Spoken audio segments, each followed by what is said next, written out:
Lantas kapan KPK akan memeriksa mantan Menteri Agama Yakut Kholil Qomas sebagai tersangka terkait dugaan kasus korupsi kuota haji?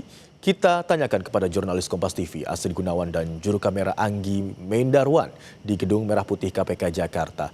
Selamat siang Asri, apakah sudah ada informasi kapan KPK akan memeriksa dan menahan tersangka dugaan kasus korupsi kuota haji, yakni mantan Menteri Agama Yakut Kholil Qomas? Iya, tentu saja dalam waktu dekat, Imron, karena saat ini penyidik KPK tengah dalam tahap pendalaman peran tersangka dan juga pembuktian unsur pidana termasuk melengkapi alat bukti dan juga dokumen-dokumen. Sehingga memang penahanan ataupun pencegahan untuk bepergian ke luar negeri terhadap pihak terkait termasuk mantan Menteri Agama Yakut Kholil Qomas ini perlu dilakukan dalam kepentingan penyidikan, khususnya dalam kepentingan pemeriksaan. Sebelumnya KPK juga telah memeriksa sejumlah saksi dari berbagai kalangan, mulai dari pejabat di Kementerian Agama, kemudian pihak penyelenggara haji khusus, serta pihak-pihak lain atau pihak swasta yang diduga mengetahui terkait dengan alur pengambilan keputusan pembagian kuota haji. Dan berdasarkan penyidikan dan juga pemeriksaan oleh KPK yang dilakukan terhadap sejumlah saksi, ini bertujuan untuk mengungkap alur pengambilan keputusan pembagian kuota haji yang mana diberikan oleh pemerintah Arab Saudi sebanyak 20.000 kuota haji tambahan terhadap Indonesia, yang ini kemudian dikelola ataupun juga diputuskan oleh Kementerian Agama. Dalam penyidikan, KPK menemukan bahwa kuota haji tambahan tersebut diduga dibagikan tidak sesuai dengan peraturan perundang-undangan, yang mana seharusnya kuota haji tambahan ini diprioritaskan untuk kuota haji reguler, namun dalam praktiknya ini malah dialokasikan atau digunakan untuk sebagian besar untuk kuota haji khusus begitu. Seperti dalam pasal 64 Undang-Undang Nomor 8 Tahun 2019 tentang penyelenggaraan ibadah haji dan umroh yang mengatur bahwa kuota haji untuk kuota haji khusus ini hanya sebesar 8%, sedangkan 92%-nya diperuntukkan untuk kuota haji reguler.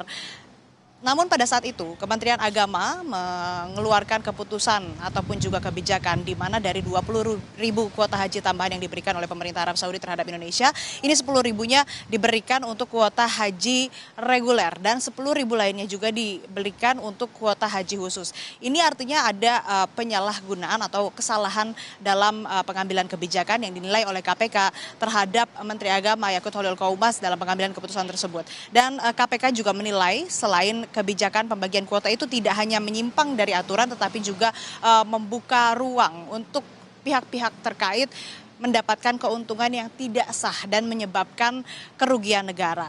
Per Agustus, tepatnya tanggal 11 Agustus 2025, KPK ini mengumumkan perhitungan awal kerugian negara dalam kasus ini mencapai 1 triliun rupiah lebih.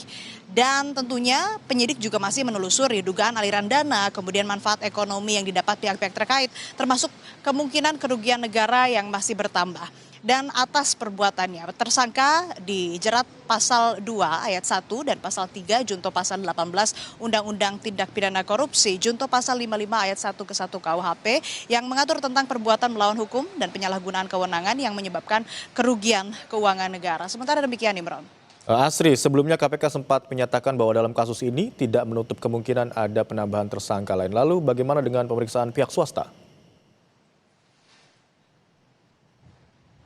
Terbaru, KPK juga telah memeriksa ataupun juga menggeledah asosiasi perjalanan haji yang diduga terlibat, namun memang belum dirinci nama dari asosiasi perjalanan haji tersebut. Sebelumnya juga sudah menggeledah satu asosiasi perjalanan ataupun juga asosiasi perjalanan haji yang memang diduga terlibat. Selain itu, KPK juga telah mencegah salah satu pemilik biro penyelenggara haji, yakni penyelenggara haji Maktur, Fuad Hasan Masyur, untuk bepergian ke luar negeri. Penyidikan masih terus bergulir, pendalaman peran dari tersangka, kemudian juga bagaimana pembuktian unsur pidana, serta kemudian KPK bisa mengembangkan terkait dengan siapa-siapa saja yang terlibat dalam kasus ini sehingga tidak menutup kemungkinan nantinya akan ada penambahan tersangka dalam kasus dugaan korupsi kuota haji di tahun 2024. Imron. Baik, terima kasih atas laporan Anda jurnalis Kompas TV Asri Gunawan dan juru kamera Anggi Mendarwan yang melaporkan dari Gedung Merah Putih KPK, Jakarta.